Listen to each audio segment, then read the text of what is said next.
6ನೇ ಪಾಯಿಂಟ್ನಲ್ಲಿ ಸಿಕ್ಕಿದ್ದು ಪುರುಷನ ಮೂಳೆನಾ? ಪ್ರಾಥಮಿಕ ತನಿಖೆಯಲ್ಲಿ ಮೂಳೆ ಪುರುಷನದ್ದು ಅನ್ನೋ ಮಾಹಿತಿ ಗೊತ್ತಾಗ್ತಾ ಇದೆ. 6ನೇ ಪಾಯಿಂಟ್ ಅಲ್ಲಿ ಗಂಡಸಿನ ಮೂಳೆ ಸಿಕ್ಕಿದೆ ಅಂತ ಹೇಳಲಾಗ್ತಾ ಇದೆ. ಈಗ ಬರ್ತಾ ಇರೋ ಮಾಹಿತಿಯ ಪ್ರಕಾರ 6ನೇ ಪಾಯಿಂಟ್ ನಲ್ಲಿ ಅಗಿತಾ ಇದ್ದಾಗ ಸಿಕ್ಕಿದ್ದು ಪುರುಷನ ಮೂಳೆ ಅನ್ನುವಂತ ಮಾಹಿತಿ ಸಿಕ್ಕಿದೆ. ಇನ್ನಷ್ಟು ಅಗೆತ ನಡೀತಾ ಇದೆ, ಅಲ್ಲಿ ಇನ್ನಷ್ಟು ಕಾರ್ಯ ನಡೀತಾ ಇದೆ. ಬಹಳ ಸೂಕ್ಷ್ಮವಾಗಿ ಅದನ್ನ ಮಾಡ್ತಾ ಇದ್ದಾರೆ. ಪೂರ್ತಿ ಅಸ್ಥಿಪಂಜರ ಸಿಗಬೇಕು, ಆಗ ಅದು ಯಾವ ಭಾಗದ ದೇಹದ ಯಾವ ಭಾಗದ ಮೂಳೆ, ಪುರುಷನದ್ದ, ಎಷ್ಟು ವರ್ಷ ವಯಸ್ಸಿನಲ್ಲಿ ಮರಣಿಸಿದ್ದು, ಈ ತರದೆಲ್ಲ ಮಾಹಿತಿಯನ್ನ ತೆಗಿಬಹುದು ಅಂತ ಅನ್ಸುತ್ತೆ. ಬಹುಶಃ FSLನವ್ರು ಹೇಳ್ಬೇಕು ಇನ್ನಷ್ಟು ಡೀಟೇಲ್ಸ್ ಅನ್ನ.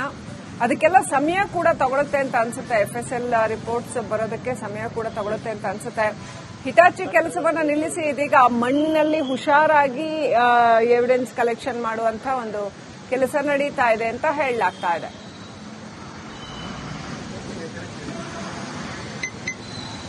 6ನೇ ಪಾಯಿಂಟ್ ಅಲ್ಲಿ ಪುರುಷನ ಮೂಳೆ ಸಿಕ್ಕಿದೆ ಅನ್ನುವಂತಹ ಅಪ್ಡೇಟ್ ಬರ್ತಾ ಇರ್ತಕ್ಕಂಥದ್ದು. ಮೂಳೆ ಸಿಕ್ಕಿತ್ತು, ಅದನ್ನ FSLನವರು ಅನಾಲಿಸಿಸ್ ಮಾಡಿ ಇದು ಪುರುಷನ ಮೂಳೆ ಅನ್ನುವಂಥದ್ದನ್ನು ಹೇಳಿದ್ದಾರೆ. ಮತ್ತಷ್ಟು ಆಳಕ್ಕೆ ಗುಂಡಿ ಅಗಿತಾ ಇದ್ದಾರೆ ಕಾರ್ಮಿಕರು. 4 ಅಡಿ ಆಳಕ್ಕೆ ಗುಂಡಿಯನ್ನಾಗಿದ್ದಿದ್ರು ಕಾರ್ಮಿಕರು, ಈಗ ಮತ್ತಷ್ಟು ಆಳಕ್ಕೆ, ಯಾಕಂತಂದ್ರೆ ಇನ್ನೂ ಏನು ಸಿಗಬಾರದು ಅಂತ ಇಲ್ವಲ್ಲ, ಇನ್ನೂ ಏನಾದ್ರೂ ಇರಬಹುದು. ಹಾಗಾಗಿ ಮತ್ತಷ್ಟು ಆಳಕ್ಕೆ ತೆಗಿತಾ ಇದ್ದಾರೆ. ಒಂದು 8 ರಿಂದ 10 ಅಡಿ ಆಳ ತೆಗಿತಾರೆ ಅಂತ ಅನ್ಸುತ್ತೆ. ಆಚೆ ಈಚೆ ಆಗಿರಬಹುದು. ಅಸ್ಥಿಪಂಜರದ ಉಳಿದ ಮೂಳೆಗಳು, ಉಳಿದ ಭಾಗಗಳು ಆಚೆ ಈಚೆ ಮಣ್ಣಿನಲ್ಲಿ ಸೇರಿಕೊಂಡಿರುವ ಸಾಧ್ಯತೆ ಇರುತ್ತೆ. ಅಲ್ಲೇನಾದ್ರೂ ಲ್ಯಾಂಡ್ ಸ್ಲೈಡ್ ಅದು ಇದು ಆಗಿದ್ರೆ ಇನ್ನೂ ಸ್ವಲ್ಪ ಮಣ್ಣು ಜರುಗಿರುತ್ತೆ. ಹಾಗಾಗಿ ಎಲ್ಲಿ ಹೋಗಿದೆ ಈ ಉಳಿದ ಭಾಗಗಳು ಅಂತ ಹುಡುಕಬೇಕಲ್ಲ, ಹಾಗಾಗಿ ಹುಡುಕ್ತಾ ಇದ್ದಾರೆ ಅಂತ ಹೇಳಲಾಗ್ತಾ ಇದೆ. 9 ಅಡಿವರೆಗೂ ಕೂಡ ತೆಗಿತಾ ಇದ್ದಾರೆ, ಆಳಕ್ಕೆ ತೆಗಿತಾ ಇದ್ದಾರೆ ಅಂತ ಹೇಳಲಾಗ್ತಾ ಇದೆ. ಆ ಮೂಳೆ ಗಂಡಸಿನದ್ದು ಅನ್ನುವಂಥ ಮಾಹಿತಿ ಅಂತೂ ಸಿಗ್ತಾ ಇದೆ. ಈಗ ಇದರ ಹಿಂದೆ ಸಾವಿರಾರು ಪ್ರಶ್ನೆಗಳು ಹೇಳ್ತಾ ಇದೆ. ಹಿಟಾಚಿ ಕೆಲಸವನ್ನ ನಿಲ್ಲಿಸಿ ಮಣ್ಣಿನ ಶೋಧನೆಯನ್ನ, ಮಣ್ಣಿನ ಕೈಯಲ್ಲಿ ನಿಧಾನವಾಗಿ ಮಣ್ಣಿನಿಂದ ಶೋಧಿಸ್ತಾ ಇದ್ದಾರೆ. ಬುಟ್ಟಿಯಲ್ಲಿ ಮಣ್ಣನ್ನ ತೆಗಿತಾ ಇದ್ದಾರೆ. ಮತ್ತಷ್ಟು ಮೂಳೆಗಳು ಸಿಗುವ ಹಿನ್ನೆಲೆ ಶೋಧ ನಡೀತಾ ಇದೆ. 2 ಶವದ 2 ಮೂಳೆಗಳು, 2 ಮೂಳೆ ಸಿಕ್ಕಿರೋದ್ರಿಂದ ಅದು ಬೇರೆ ಬೇರೆ ಶವದ ಮೂಳೆಗಳು ಅಂತ ಸದ್ಯಕ್ಕೆ ಹೇಳಲಾಗ್ತಾ ಇದೆ. ಆದ್ರೆ FSL ರಿಪೋರ್ಟ್ ಬರಬೇಕು, ಅದು ಒಂದೇ ಶವದ ಮೂಳೆಗಳ ಅಥವಾ ಬೇರೆ ಬೇರೆ ಶವದ ಮೂಳೆಗಳ. ಒಂದು ಮೂಳೆ ಪುರುಷನದ್ದು ಅನ್ನೋಷ್ಟು ಮಾಹಿತಿ ಬರ್ತಾ ಇದೆ. ಉಳಿದಂತೆ ಅದು ಪ್ರಾಣಿಯ ಮೂಳೆನಾ ಅಥವಾ ಇನ್ನೇನು, ಎಲ್ಲಾ ಮಾಹಿತಿ ಇನ್ನಷ್ಟೇ ಬರಬೇಕಾಗಿದೆ. ಮಹಜರು ಪ್ರಕ್ರಿಯೆಯನ್ನು ಮುಗಿಸಿ ಯಾರಿಗೂ ಕಾಣದಂತೆ ಮುನ್ನೆಚ್ಚರಿಕೆಯನ್ನು ವಹಿಸಲಾಗ್ತಾ ಇದೆ. SIT ಅಧಿಕಾರಿಗಳು ಮಹಜರು ಪ್ರಕ್ರಿಯೆಯನ್ನ ಮಾಡ್ತಾ ಇದ್ದಾರೆ. ಅಲ್ಲಿ ಏನೇ ಸಿಕ್ಕಿದ್ರು ಅದನ್ನ ಅವರು ವಿಡಿಯೋ ರೆಕಾರ್ಡ್ ಮಾಡಿಕೊಂಡಿದ್ದಾರೆ. ಸಮಾಧಿಯ ಸುತ್ತ, ಜಾಗದ ಸುತ್ತ ನೋಡಿ ಈ ತರ ಪರದೆಯನ್ನ ಕಟ್ತಾ ಇದ್ದಾರೆ. ಈ ತರ ನೆಟ್ಗಳನ್ನ ಧರಿಸಿ ನೆಟ್ ಕಟ್ಟುತ್ತಾ ಇದ್ದಾರೆ. ದೂರದಿಂದ ನೋಡಿ, ಕ್ಯಾಮೆರಾಗಳಿಗೂ ಸಿಗಬಾರ್ದು ಆ ರೀತಿನಲ್ಲಿ. ಒಳಗಡೆ ಏನ್ ನಡೀತಾ ಇದೆ ಅನ್ನೋಂಥದ್ದು ಕ್ಯಾಮೆರಾಗಳಿಗೂ ಕಾಣಿಸಬಾರದು ಅನ್ನೋ ರೀತಿನಲ್ಲಿ ಅಲ್ಲಿ ನೆಟ್ ಕಟ್ಟುತ್ತಾ ಇದ್ದಾರೆ. ಮೋಸ್ಟ್ಲಿ ಅಲ್ಲಿ ಇನ್ನಷ್ಟು ಮೂಳೆಗಳು ಸಿಕ್ಕಿರಬಹುದಾ ಅನ್ನುವಂಥ ಅನುಮಾನ ಮೂಡ್ತಾ ಇದೆ.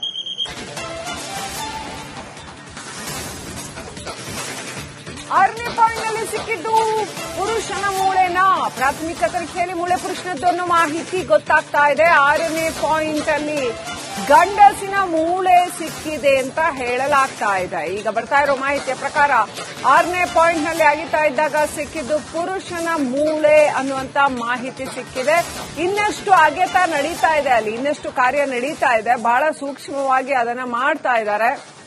ಪೂರ್ತಿ ಅಸ್ಥಿಪಂಜರ ಸಿಗಬೇಕು, ಆಗ ಅದು ಯಾವ ಭಾಗದ ದೇಹದ ಯಾವ ಭಾಗದ ಮೂಳೆ, ಪುರುಷನದ್ದ, ಎಷ್ಟು ವರ್ಷ ವಯಸ್ಸಿನಲ್ಲಿ ಮರಣಿಸಿದ್ದು, ಈ ತರದೆಲ್ಲ ಮಾಹಿತಿಯನ್ನ ತೆಗಿಬಹುದು ಅಂತ ಅನ್ಸುತ್ತೆ. ಬಹುಶಃ FSLನವ್ರು ಹೇಳ್ಬೇಕು ಇನ್ನಷ್ಟು ಡೀಟೇಲ್ಸ್ ಅನ್ನ.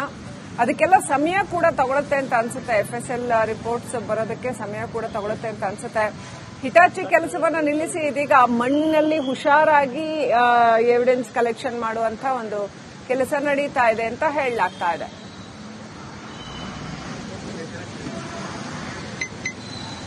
ಆರನೇ ಪಾಯಿಂಟ್ ಅಲ್ಲಿ ಪುರುಷನ ಮೂಳೆ ಸಿಕ್ಕಿದೆ ಅನ್ನುವಂತಹ ಅಪ್ಡೇಟ್ ಬರ್ತಾ ಇರ್ತಕ್ಕಂಥದ್ದು. ಮೂಳೆ ಸಿಕ್ಕಿತ್ತು, ಅದನ್ನ FSLನವರು ಅನಾಲಿಸಿಸ್ ಮಾಡಿ ಇದು ಪುರುಷನ ಮೂಳೆ ಅನ್ನುವಂಥದ್ದನ್ನು ಹೇಳಿದ್ದಾರೆ. ಮತ್ತಷ್ಟು ಆಳಕ್ಕೆ ಗುಂಡಿ ಅಗಿತಾ ಇದ್ದಾರೆ ಕಾರ್ಮಿಕರು. 4 ಅಡಿ ಆಳಕ್ಕೆ ಗುಂಡಿಯನ್ನಾಗಿದ್ದಿದ್ರು ಕಾರ್ಮಿಕರು, ಈಗ ಮತ್ತಷ್ಟು ಆಳಕ್ಕೆ, ಯಾಕಂತಂದ್ರೆ ಇನ್ನೂ ಏನು ಸಿಗಬಾರದು ಅಂತ ಇಲ್ವಲ್ಲ, ಇನ್ನೂ ಏನಾದ್ರೂ ಇರಬಹುದು. ಹಾಗಾಗಿ ಮತ್ತಷ್ಟು ಆಳಕ್ಕೆ ತೆಗಿತಾ ಇದ್ದಾರೆ. ಒಂದು 8 ರಿಂದ 10 ಅಡಿ ಆಳ ತೆಗಿತಾರೆ ಅಂತ ಅನ್ಸುತ್ತೆ. ಆಚೆ ಈಚೆ ಆಗಿರಬಹುದು. ಅಸ್ಥಿಪಂಜರದ ಉಳಿದ ಮೂಳೆಗಳು, ಉಳಿದ ಭಾಗಗಳು ಆಚೆ ಈಚೆ ಮಣ್ಣಿನಲ್ಲಿ ಸೇರಿಕೊಂಡಿರುವ ಸಾಧ್ಯತೆ ಇರುತ್ತೆ. ಅಲ್ಲೇನಾದ್ರೂ ಲ್ಯಾಂಡ್ ಸ್ಲೈಡ್ ಅದು ಇದು ಆಗಿದ್ರೆ ಇನ್ನೂ ಸ್ವಲ್ಪ ಮಣ್ಣು ಜರುಗಿರುತ್ತೆ. ಹಾಗಾಗಿ ಎಲ್ಲಿ ಹೋಗಿದೆ ಈ ಉಳಿದ ಭಾಗಗಳು ಅಂತ ಹುಡುಕಬೇಕಲ್ಲ, ಹಾಗಾಗಿ ಹುಡುಕ್ತಾ ಇದ್ದಾರೆ ಅಂತ ಹೇಳಲಾಗ್ತಾ ಇದೆ. 9 ಅಡಿವರೆಗೂ ಕೂಡ ತೆಗಿತಾ ಇದ್ದಾರೆ, ಆಳಕ್ಕೆ ತೆಗಿತಾ ಇದ್ದಾರೆ ಅಂತ ಹೇಳಲಾಗ್ತಾ ಇದೆ.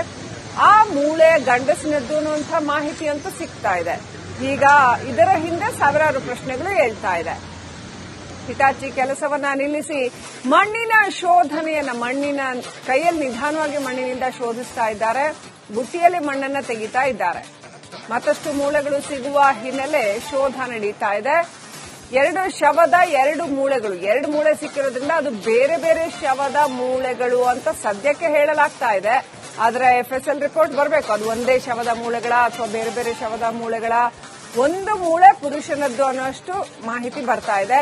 ಉಳಿದಂತೆ ಅದು ಪ್ರಾಣಿಯ ಮೂಳೆನಾ ಅಥವಾ ಇನ್ನೇನು, ಎಲ್ಲಾ ಮಾಹಿತಿ ಇನ್ನಷ್ಟೇ ಬರಬೇಕಾಗಿದೆ. ಮಹಜರು ಪ್ರಕ್ರಿಯೆಯನ್ನ ಮುಗಿಸಿ ಯಾರಿಗೂ ಕಾಣದಂತೆ ಮುನ್ನೆಚ್ಚರಿಕೆಯನ್ನು ವಹಿಸಲಾಗ್ತಾ ಇದೆ. SIT ಅಧಿಕಾರಿಗಳು ಮಹಜರು ಪ್ರಕ್ರಿಯೆಯನ್ನ ಮಾಡ್ತಾ ಇದ್ದಾರೆ. ಅಲ್ಲಿ ಏನೇ ಸಿಕ್ಕಿದ್ರು ಅದನ್ನ ಅವರು ವಿಡಿಯೋ ರೆಕಾರ್ಡ್ ಮಾಡ್ಕೊಂಡಿದ್ದಾರೆ. ಸಮಾಧಿಯ ಸುತ್ತ, ಜಾಗದ ಸುತ್ತ ನೋಡಿ ಈ ತರ ಪರದೆಯನ್ನ ಕಟ್ತಾ ಇದ್ದಾರೆ.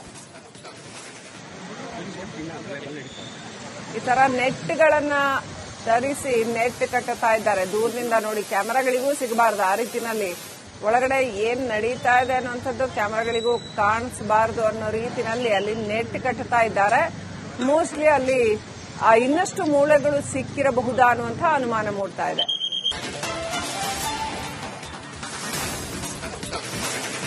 ಆರನೇ ಪಾಯಿಂಟ್ನಲ್ಲಿ ಸಿಕ್ಕಿದ್ದು ಪುರುಷನ ಮೂಳೆನ. ಪ್ರಾಥಮಿಕ ತನಿಖೆಯಲ್ಲಿ ಮೂಳೆ ಪುರುಷನದ್ದು ಅನ್ನೋ ಮಾಹಿತಿ ಗೊತ್ತಾಗ್ತಾ ಇದೆ. 6ನೇ ಪಾಯಿಂಟ್ ಅಲ್ಲಿ ಗಂಡಸಿನ ಮೂಳೆ ಸಿಕ್ಕಿದೆ ಅಂತ ಹೇಳಲಾಗ್ತಾ ಇದೆ. ಈಗ ಬರ್ತಾ ಇರೋ ಮಾಹಿತಿಯ ಪ್ರಕಾರ 6ನೇ ಪಾಯಿಂಟ್ ನಲ್ಲಿ ಅಗಿತಾ ಇದ್ದಾಗ ಸಿಕ್ಕಿದ್ದು ಪುರುಷನ ಮೂಳೆ ಅನ್ನುವಂತ ಮಾಹಿತಿ ಸಿಕ್ಕಿದೆ. ಇನ್ನಷ್ಟು ಅಗೆತ ನಡೀತಾ ಇದೆ, ಅಲ್ಲಿ ಇನ್ನಷ್ಟು ಕಾರ್ಯ ನಡೀತಾ ಇದೆ. ಬಹಳ ಸೂಕ್ಷ್ಮವಾಗಿ ಅದನ್ನ ಮಾಡ್ತಾ ಇದ್ದಾರೆ. ಪೂರ್ತಿ ಅಸ್ಥಿಪಂಜರ ಸಿಗಬೇಕು.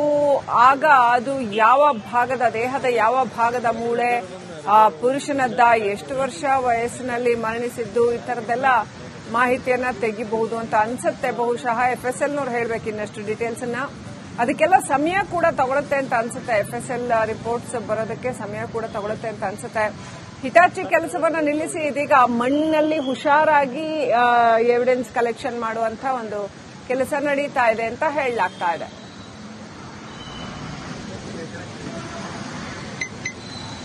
ಆರನೇ ಪಾಯಿಂಟ್ ಅಲ್ಲಿ ಪುರುಷನ ಮೂಳೆ ಸಿಕ್ಕಿದೆ ಅನ್ನುವಂಥ ಅಪ್ಡೇಟ್ ಬರ್ತಾ ಇರ್ತಕ್ಕಂಥದ್ದು. ಮೂಳೆ ಸಿಕ್ಕಿತ್ತು, ಅದನ್ನ FSLನವರು ಅನಾಲಿಸಿಸ್ ಮಾಡಿ ಇದು ಪುರುಷನ ಮೂಳೆ ಅನ್ನುವಂಥದ್ದನ್ನು ಹೇಳಿದ್ದಾರೆ. ಮತ್ತಷ್ಟು ಆಳಕ್ಕೆ ಗುಂಡಿ ಅಗಿತಾ ಇದ್ದಾರೆ ಕಾರ್ಮಿಕರು. 4 ಅಡಿ ಆಳಕ್ಕೆ ಗುಂಡಿಯನ್ನಾಗಿದ್ರು ಕಾರ್ಮಿಕರು. ಈಗ ಮತ್ತಷ್ಟು ಆಳಕ್ಕೆ, ಯಾಕಂತಂದ್ರೆ ಇನ್ನೂ ಏನು ಸಿಗಬಾರದು ಅಂತ ಇಲ್ವಲ್ಲ, ಇನ್ನೂ ಏನಾದ್ರೂ ಇರಬಹುದು. ಹಾಗಾಗಿ ಮತ್ತಷ್ಟು ಆಳಕ್ಕೆ ತೆಗಿತಾ ಇದ್ದಾರೆ. ಒಂದು 8 ರಿಂದ 10 ಅಡಿ ಆಳ ತೆಗಿತಾರೆ ಅಂತ ಅನ್ಸುತ್ತೆ. ಆಚೆ ಈಚೆ ಆಗಿರಬಹುದು. ಅಸ್ಥಿಪಂಜರದ ಉಳಿದ ಮೂಳೆಗಳು, ಉಳಿದ ಭಾಗಗಳು ಆಚೆ ಈಚೆ ಮಣ್ಣಿನಲ್ಲಿ ಸೇರಿಕೊಂಡಿರುವ ಸಾಧ್ಯತೆ ಇರುತ್ತೆ. ಅಲ್ಲೇನಾದ್ರೂ ಲ್ಯಾಂಡ್ ಸ್ಲೈಡ್ ಅದು ಇದು ಆಗಿದ್ರೆ ಇನ್ನೂ ಸ್ವಲ್ಪ ಮಣ್ಣು ಜರುಗಿರುತ್ತೆ. ಹಾಗಾಗಿ ಎಲ್ಲಿ ಹೋಗಿದೆ ಈ ಉಳಿದ ಭಾಗಗಳು ಅಂತ ಹುಡುಕಬೇಕಲ್ಲ, ಹಾಗಾಗಿ ಹುಡುಕ್ತಾ ಇದ್ದಾರೆ ಅಂತ ಹೇಳಲಾಗ್ತಾ ಇದೆ. 9 ಅಡಿವರೆಗೂ ಕೂಡ ತೆಗಿತಾ ಇದ್ದಾರೆ, ಆಳಕ್ಕೆ ತೆಗಿತಾ ಇದ್ದಾರೆ ಅಂತ ಹೇಳಲಾಗ್ತಾ ಇದೆ. ಆ ಮೂಳೆ ಗಂಡಸಿನದ್ದು ಅನ್ನುವಂಥ ಮಾಹಿತಿ ಅಂತೂ ಸಿಗ್ತಾ ಇದೆ. ಈಗ ಇದರ ಹಿಂದೆ ಸಾವಿರಾರು ಪ್ರಶ್ನೆಗಳು ಹೇಳ್ತಾ ಇದೆ. ಹಿಟಾಚಿ ಕೆಲಸವನ್ನ ನಿಲ್ಲಿಸಿ ಮಣ್ಣಿನ ಶೋಧನೆಯನ್ನ, ಮಣ್ಣಿನ ಕೈಯಲ್ಲಿ ನಿಧಾನವಾಗಿ ಮಣ್ಣಿನಿಂದ ಶೋಧಿಸ್ತಾ ಇದ್ದಾರೆ. ಬುಟ್ಟಿಯಲ್ಲಿ ಮಣ್ಣನ್ನ ತೆಗಿತಾ ಇದ್ದಾರೆ. ಮತ್ತಷ್ಟು ಮೂಳೆಗಳು ಸಿಗುವ ಹಿನ್ನೆಲೆ ಶೋಧ ನಡೀತಾ ಇದೆ. 2 ಶವದ 2 ಮೂಳೆಗಳು, 2 ಮೂಳೆ ಸಿಕ್ಕಿರೋದ್ರಿಂದ ಅದು ಬೇರೆ ಬೇರೆ ಶವದ ಮೂಳೆಗಳು ಅಂತ ಸದ್ಯಕ್ಕೆ ಹೇಳಲಾಗ್ತಾ ಇದೆ. ಆದ್ರೆ FSL ರಿಪೋರ್ಟ್ ಬರಬೇಕು, ಅದು ಒಂದೇ ಶವದ ಮೂಳೆಗಳ ಅಥವಾ ಬೇರೆ ಬೇರೆ ಶವದ ಮೂಳೆಗಳ. ಒಂದು ಮೂಳೆ ಪುರುಷನದ್ದು ಅನ್ನೋಷ್ಟು ಮಾಹಿತಿ ಬರ್ತಾ ಇದೆ. ಉಳಿದಂತೆ ಅದು ಪ್ರಾಣಿಯ ಮೂಳೆನಾ ಅಥವಾ ಇನ್ನೇನು, ಎಲ್ಲಾ ಮಾಹಿತಿ ಇನ್ನಷ್ಟೇ ಬರಬೇಕಾಗಿದೆ. ಮಹಜರು ಪ್ರಕ್ರಿಯೆಯನ್ನ ಮುಗಿಸಿ ಯಾರಿಗೂ ಕಾಣದಂತೆ ಮುನ್ನೆಚ್ಚರಿಕೆಯನ್ನು ವಹಿಸಲಾಗ್ತಾ ಇದೆ. SIT ಅಧಿಕಾರಿಗಳು ಮಹಜರು ಪ್ರಕ್ರಿಯೆಯನ್ನ ಮಾಡ್ತಾ ಇದ್ದಾರೆ. ಅಲ್ಲಿ ಏನೇ ಸಿಕ್ಕಿದ್ರು ಅದನ್ನ ಅವರು ವಿಡಿಯೋ ರೆಕಾರ್ಡ್ ಮಾಡ್ಕೊಂಡಿದ್ದಾರೆ. ಸಮಾಧಿಯ ಸುತ್ತ, ಜಾಗದ ಸುತ್ತ ನೋಡಿ ಈ ತರ ಪರದೆಯನ್ನ ಕಟ್ತಾ ಇದ್ದಾರೆ. ಈ ತರ ನೆಟ್ಗಳನ್ನ ತರಿಸಿ ನೆಟ್ ಕಟ್ಟುತ್ತಾ ಇದ್ದಾರೆ. ದೂರದಿಂದ ನೋಡಿ, ಕ್ಯಾಮೆರಾಗಳಿಗೂ ಸಿಗಬಾರ್ದು ಆ ರೀತಿನಲ್ಲಿ. ಒಳಗಡೆ ಏನ್ ನಡೀತಾ ಇದೆ ಅನ್ನುವಂಥದ್ದು ಕ್ಯಾಮೆರಾಗಳಿಗೂ ಕಾಣಿಸಬಾರ್ದು ಅನ್ನೋ ರೀತಿನಲ್ಲಿ ಅಲ್ಲಿ ನೆಟ್ ಕಟ್ಟುತ್ತಾ ಇದ್ದಾರೆ.